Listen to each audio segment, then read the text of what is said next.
Hello friends, welcome to my channel Chetna study point. आज हम class 6 Hindi की बाल राम कथा की किताब का पहला चैप्टर पढ़ेंगे, अवधपुरी में राम। ये कथा अवध की है और बहुत पुरानी है। अवध में सरयू नदी के किनारे एक अति सुंदर नगर था, अयोध्या। सही अर्थों में दर्शनीय, देखने लायक, भव्यता जैसे उसका दूसरा नाम हो। अयोध्या में केवल राजमहल भव्य नहीं था, उसकी एक एक इमारत आलीशान थी।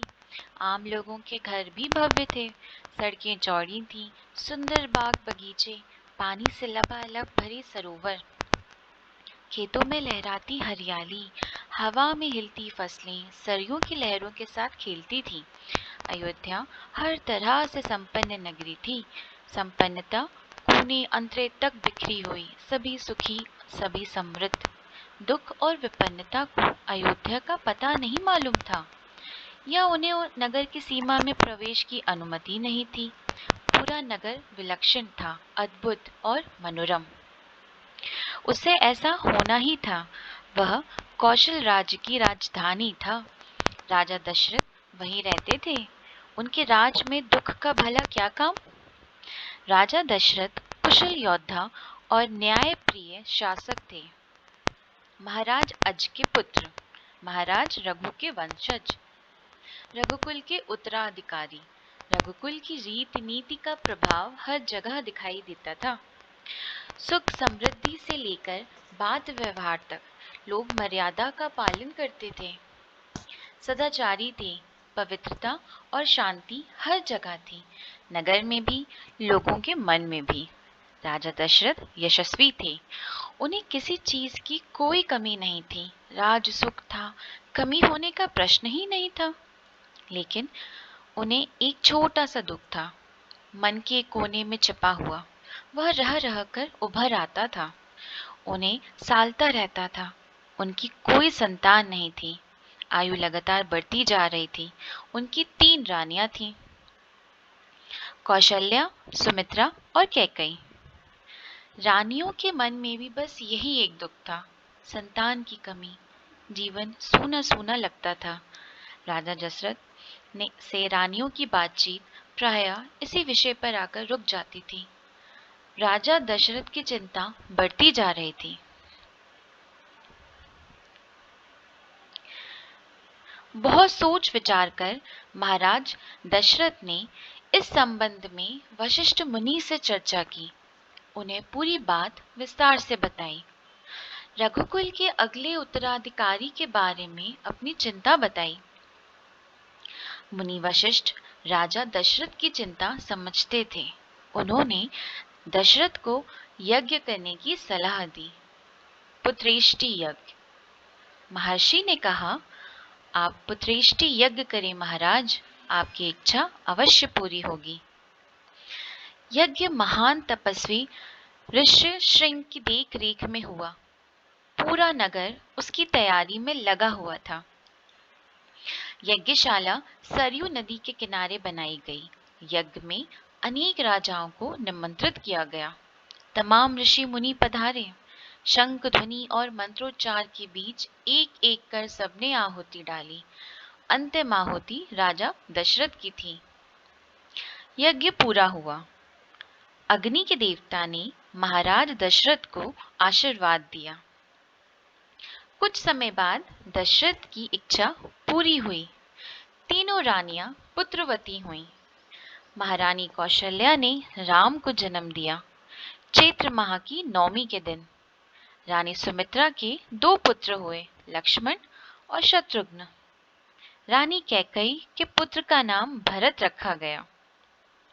राजमहल में खुशी छा गई।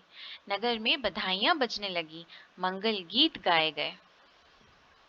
हर ओर खुशी और उत्सव जैसा दृश्य। राजा दशरथ प्रसन्न थे। उनकी मनोकामना पूरी हुई। प्रजा प्रसन्न थी कि दशरथ की चिंता दूर हुई। नगर में बड़ा समारोह आयोजित किया गया। धूमधाम से आयोजन में दूर दूर से लोग आए। राजा दशरथ ने सबको पूरा सम्मान दिया। उन्हें कपड़े, अनाज और धन देकर विदा किया। चारों राजकुमार धीरे धीरे बड़े हुए। वे बहुत सुंदर थे, सुदर्शन। साथ खेलने निकलते तो लोग उन्हें देखते रह जाते। आंखें उनसे हटती ही नहीं थीं। चारों भाइयों में आपस में बहुत प्रेम था। वे अपने बड़े भाई राम की आज्ञा मानते थे। खेल कूद में लक्ष्मण प्रायः राम के साथ रहते। भरत और शत्रुघ्न की एक अलग जोड़ी थी।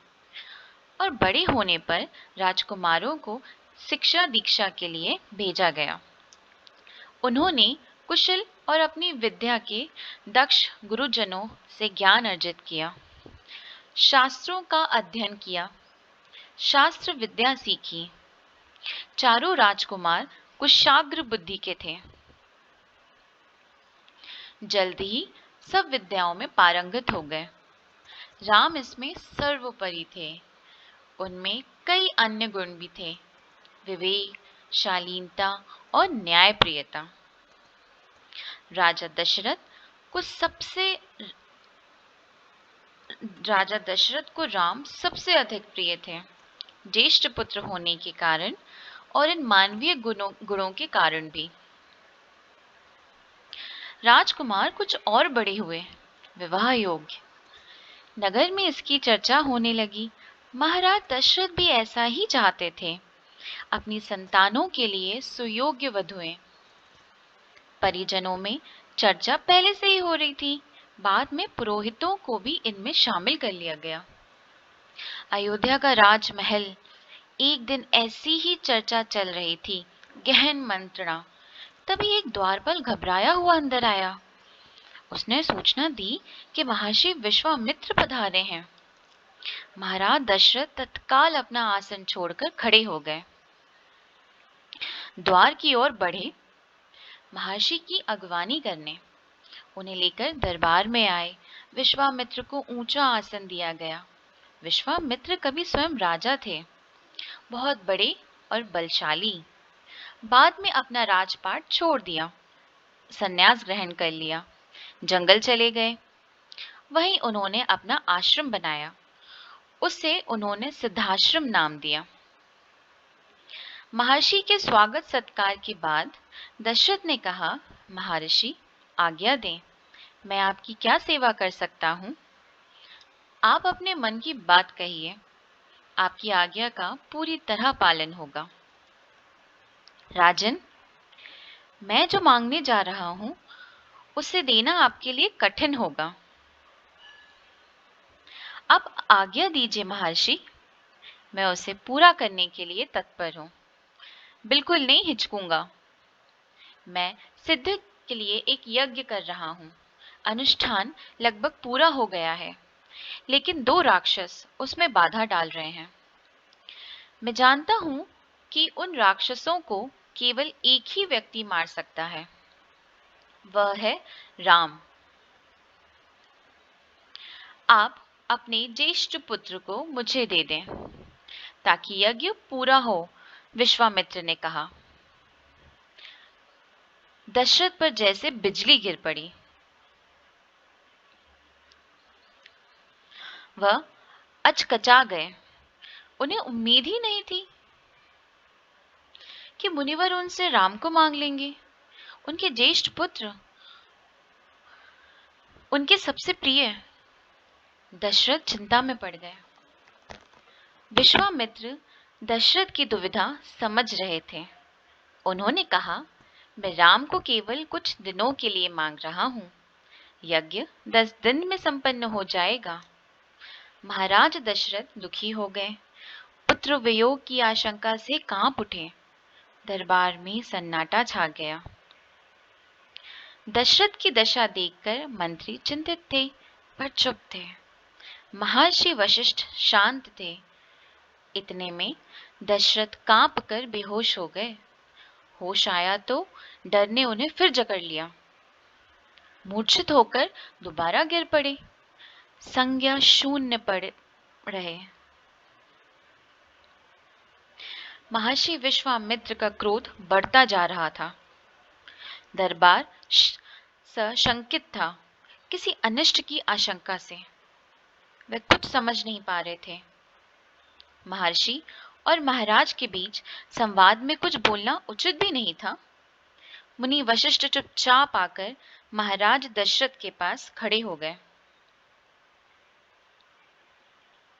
थोड़ी देर बाद दशरथ उठे। स्वयं को संभालते हुए उन्होंने महर्षि से विनती की, महामुनि, मेरा राम तो अभी 16 वर्ष का भी नहीं हुआ है। वो राक्षसों से कैसे लड़ेगा? राक्षस मायावी हैं। वह उनका छल कपट कैसे समझेगा?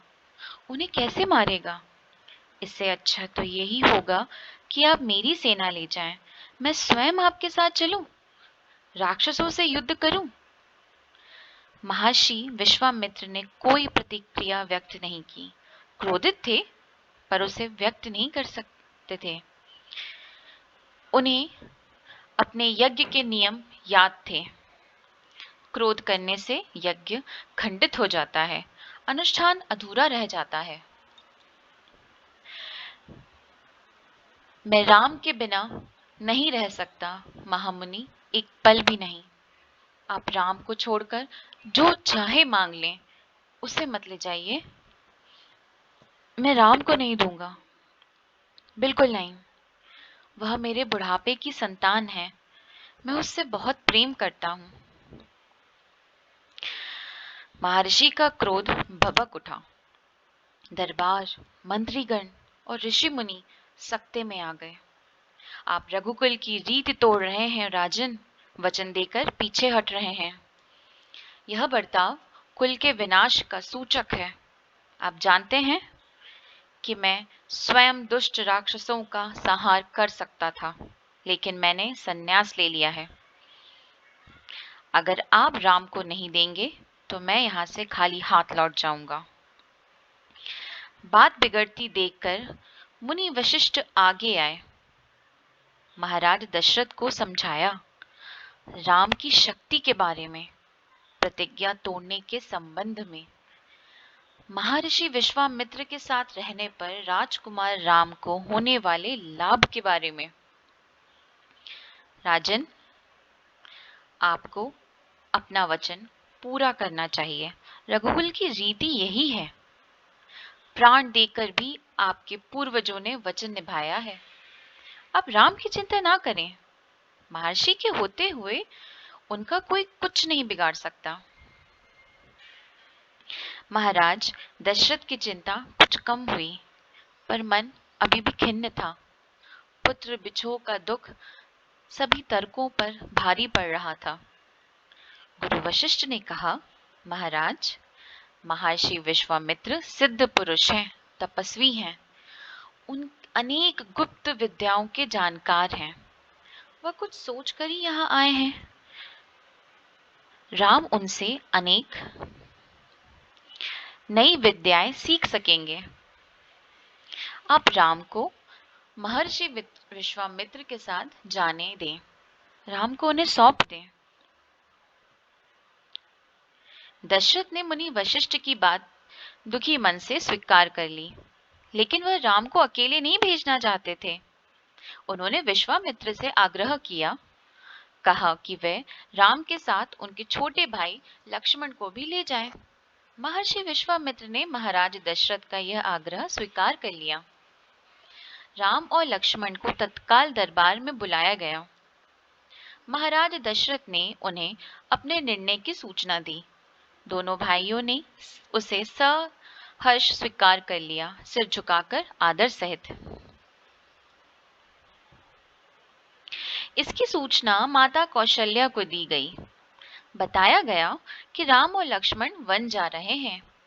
महर्षि विश्वामित्र के साथ नितांत गंभीर माहौल में स्वास्ति वचन हुआ। शंख ध्वनि हुई, नगाड़े बजे। महाराज दशरथ ने भावुक होकर दोनों पुत्रों को मस्तक चूमकर उन्हें महर्षि को सौंप दिया। दोनों राजकुमार बिना विलंब किए महर्षि के साथ चल पड़े, बीहड़ और भयानक जंगलों की ओर। विश्वामित्र आगे आगे चल रहे थे, राम उनके पीछे थे, लक्ष्मण राम से 2 कदम पीछे। अपने धनुष संभाले हुए, पीठ पर तुनीर बांधे, कमर में तलवारें लटकाए,